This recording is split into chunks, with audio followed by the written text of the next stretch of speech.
Hi. So, this is my last day at cram school, and my students gave me presents, and I'm really touched by their gestures. 4 years,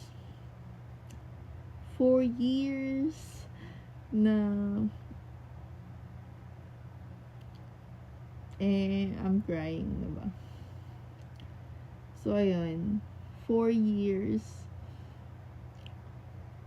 na naging teacher ko ako doon. Ang dami na ring umalis, ang dami ng, tapos maraming bago, maraming pumalit, and meron ding mga students na from the start, students ko pa rin sila until my last day. And I'm very touched kasi my students gave me presents. Niyak ako. And of course, there's always there's always good and goodbyes, of course. I just need to go.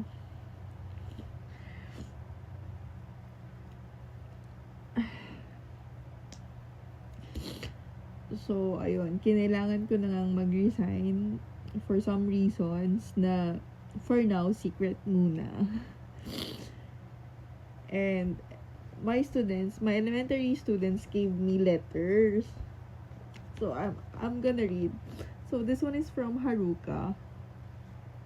So, Haruka is my student for, I think, 3.5 years or 4 years. Like, from the beginning, she's my student already. So, ayan. Binigay niya yung mga stickers na favorite niya sa akin. Dinikit niya dito dun sa envelope. So, I'm really, really touched. Ito pa lang, actually, guys. Parang, yung bata pa tayo, ganun. Di ba, mahilig din tayo sa mga scissors. Ewan ko kung sa lahat, pero ako kasi, nagko-collect din ako ng stickers before. Pero wala pang mga 3D dati. Pero meron akong sticker album or whatsoever. Tapos, binigay niya sa akin yung mga favorite stickers niya. And, ayun. Ito yung letter. Oh, sobrang bigat. Kasi may mga stickers pa din. Oh. Oh my God. So, I'm gonna read. Hello! Dear Wendy, thank you for everything. You are the best teacher. Thank you for making English so fun. Thank you so much for everything. I love you so much. You are the best teacher ever. I love you. You are my favorite teacher. Thank you so much. From Haruka. Oh my! Parang sad kasi hindi kami nakapag-picture ni Haruka kanina.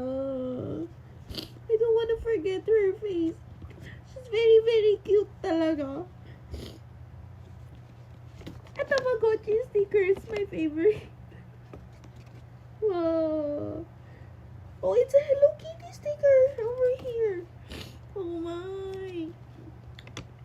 So my favorite is Hello Kitty also. Oh, you are the best teacher. You are the best teacher ever. You are my favorite teacher. Oh,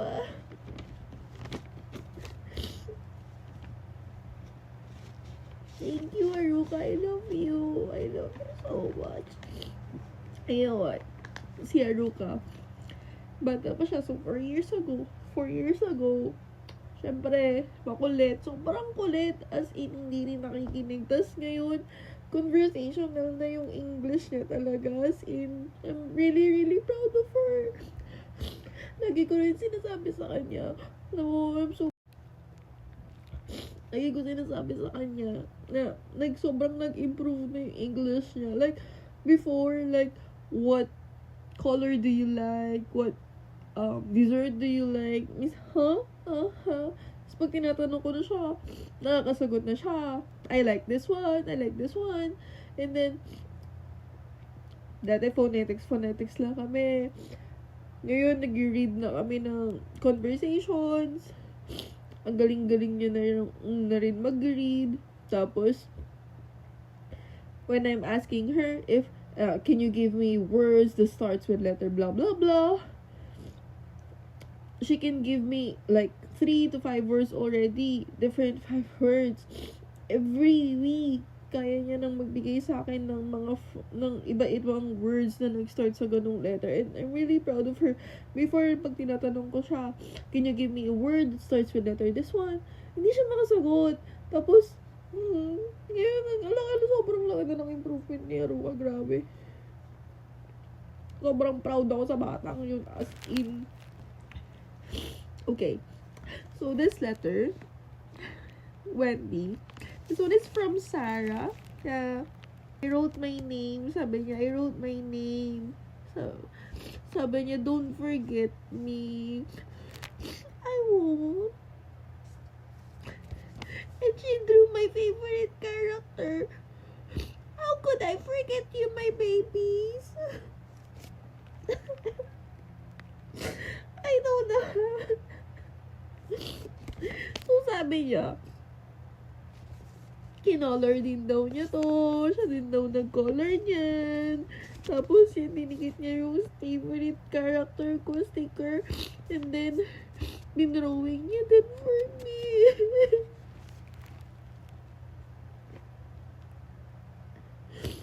Doon ako nasasadi. Hindi pa galing school sa kanila kasi ewan ko, being a teacher is, hindi lang din naman ako nagtuturo sa kanila. Inahal ko rin yung mga estudyante ko. Yung mga anak ko yun eh. Ano ba yan? Hindi ko pa nabubuksan. Iyak na ako ng iyak.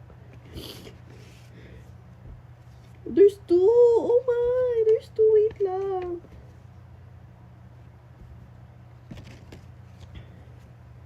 What's this? Alin yung simula? There's 2. Oh! This one is an English version and this one is an Nihongo version. Well, let's have the English version first. Dear Wendy, I'm sad that I won't be able to see you. I will never forget you. Thank you so much for everything. Please take care. I miss you. Bye. Sarah. Kanina, I'm asking her, how are you? She's always, I'm sleepy, I'm hungry, I'm happy. Never sad. But kanina nung tanong ko, how are you? Sabi niya, teacher, I'm sad. Oh, why are you sad? Because you're leaving already. Sabi ko, why? Me too. Teacher is also sad. But we have to be happy also.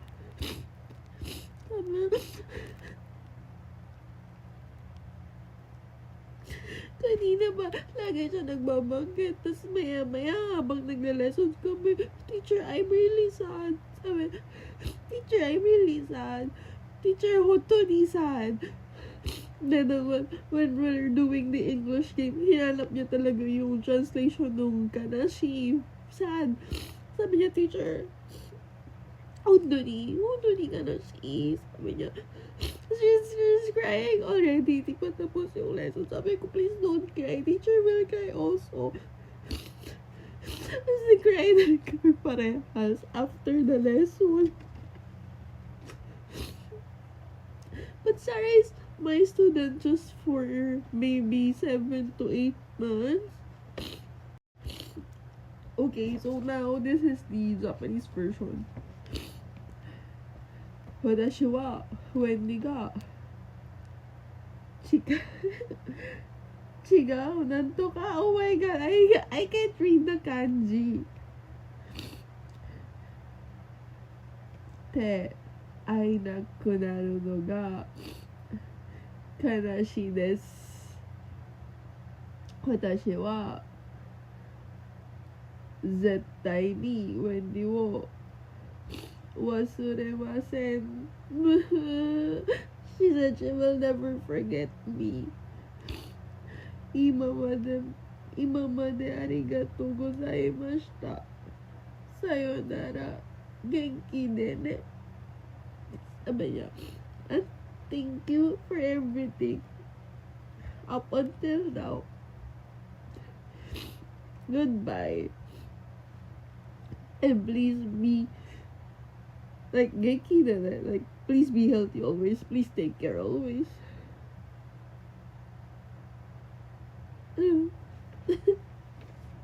Sky Sarah.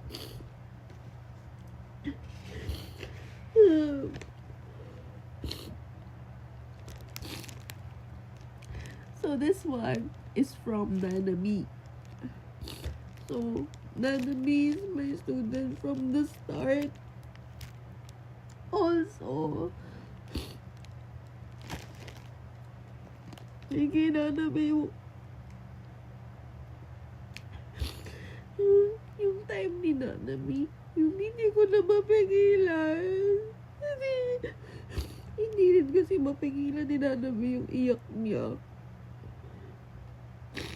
We can't stop crying. We can't stop telling goodbyes. So we ended up exchanging our Instagram accounts.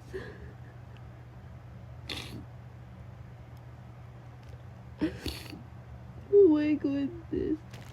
So this one is from Anthony. Look at this one. This flowers. She said that she did it by herself for me. I'm really thankful for my students.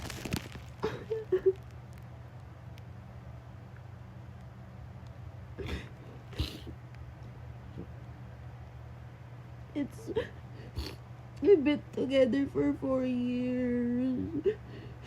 It's hard to say goodbye. But again, there's always good in goodbyes. So, ayun. I really need to say goodbye to them.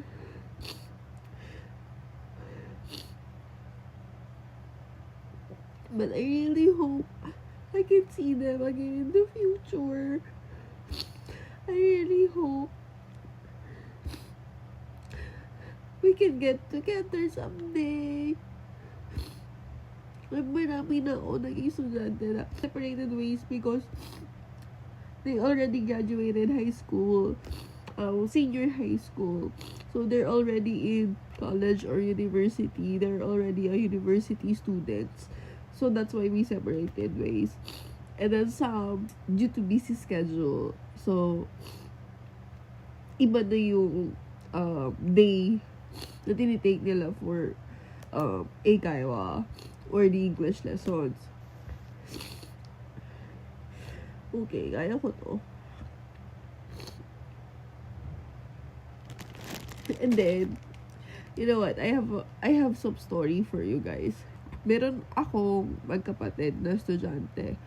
Their names are Ebero and Haruma. And then, hindi nila alam na last day ko today. Because, ngayon lang sila pumasok ulit. So, hindi sila nakaka-attend ng klase ko for a month na. A month ago pa lang ako nagpaalam. So, hindi nila alam na last day ko na. Tapos kanina, sinabi nung head teacher na last day ko na ngayon. When the sister, when I'm asking her kung kamusta siya, like she said she's sad, ganyan. And then, like, oh, it's my last day today, like that. I'm informing them that it's my last day today. Na, sinabi nga no head teacher ngayon. Sabi niya, it's so sad. Sabi niya. Sabi ko, really? It's like you're happy naman eh. So, sabi niya, really? I'm sad. I'm shook. Like, Kasi nga hindi nga sila napasok ng a month na actually. And then, yung younger brother, like when I told him, oh, it's my last day na, ganyan. Like, sabi niya, oh, I'm very happy. Sabi niya, oh, you're happy, ah. Parang, it's like, I don't want you naman eh. Parang ganun yung sarcastic. Pero, I know na sarcastic yung dating. And, among all my students, siya yung pinaka-naughty talaga. Siya yung hindi nakikinig. Siya yung masusumpukan yung pasensya mo.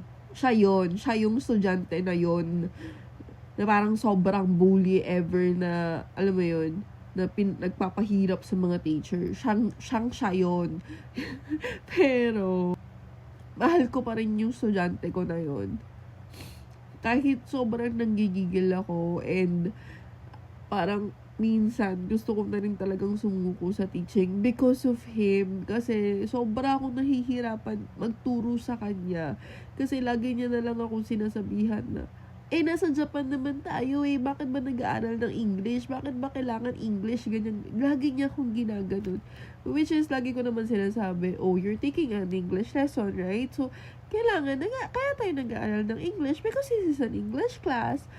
So, tatahimik lang din siya, pero hindi rin siya makikinig. Kahit repeat after me na lang, hindi pa rin siya makikinig.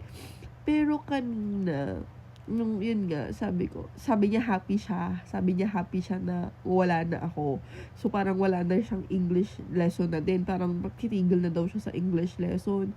Pero, after that, after ng class ko kasi, meron pa siyang another class. Tapos, yung natapos na rin yung another class niya, alam mo, kumatok siya dun sa kwarto ko, sa classroom ko. Tapos, nagbabay siya. Sabi niya, tapos during my class, inaasar niya ako na masaya siya kasi wala na ako. Tapos, nung pauwi na siya, nagbabay pa rin siya. Tapos, alam mo yun, makita mo rin dun sa mata ng bata na malungkot siya. Which is ako din naman, malungkot ako. Tapos nagpicture kami, ayaw niya sumama. Bakit ayaw mong sumama? Ayaw mo ba talaga sa akin? Kasi ginanong ko kasi siya ng tanong, ayaw mo ba talaga sa akin?